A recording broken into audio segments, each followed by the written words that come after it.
Break બાદ ફરીથી સ્વાગત। કોંગ્રેસ અમદાવાદમાં જનસંકલ્પ રેલી કરી લોકસભા ચૂંટણી પ્રચારના શ્રી ગણેશ કરશે। સીડબ્લ્યુસીની બેઠક બાદ કોંગ્રેસ અમદાવાદના અડાલજમાં રેલી કરી રણશીંગો ફૂંકશે। જનસંકલ્પ રેલીમાં ભાગ લેવા મોટી સંખ્યામાં લોકો ઉમટી રહ્યા છે। અહીં એક મંચ પર સોનિયા ગાંધી, રાહુલ ગાંધી, પ્રિયંકા ગાંધી જોવા મળશે, તો કોંગ્રેસના અન્ય વરિષ્ઠ નેતાઓ પણ રેલીમાં ભાગ લેશે। રાહુલ ગાંધી રેલીને સંબોધીને કેન્દ્ર સરકારને નિશાને લેશે, તો રાહુલ ખેડૂતોના દેવા માફી, બેરોજગારી, ભ્રષ્ટાચાર સહિતના મુદ્દાઓ પણ ઉઠાવી શકે છે।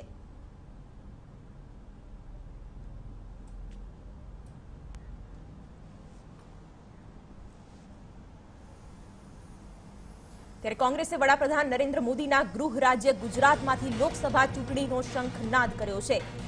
ત્યારે કોંગ્રેસની વર્કિંગ કમિટીની બેઠક પૂર્ણ થઈ છે। રાહુલ ગાંધીની અધ્યક્ષતામાં સીડબ્લ્યુસીની બેઠક યોજાઈ હતી।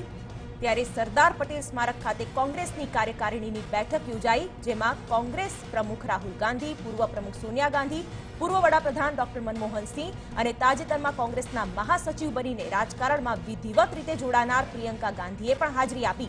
બેઠકમાં ખેડૂતોના દેવા માફી, બેરોજગારી, ભ્રષ્ટાચાર, મોંઘવારી, આતંકવાદ નાબૂદી સહિતના મુદ્દે સંકલ્પ લઈ ઠરાવો પસાર કરવામાં આવ્યા। આ ઉપરાંત સંગઠનને કેવી રીતે વધુ મજબૂત કરવું તે અંગે પક્ષીય કાર્યક્રમોની રૂપરેખા ઘડવામાં આવી। ગુજરાત કોંગ્રેસના ધારાસભ્યો એક પછી એક કોંગ્રેસમાં જઈ રહ્યા છે, ત્યારે રાજ્યમાં વર્ષ 1961માં ભાવનગર ખાતે મળેલી કોંગ્રેસ કાર્યકારિણીની બેઠક 58 વર્ષ પછી ગુજરાતમાં બીજી વખત એટલે કે આજે 12મી માર્ચના રોજ દાંડી કૂચના દિને મળી છે।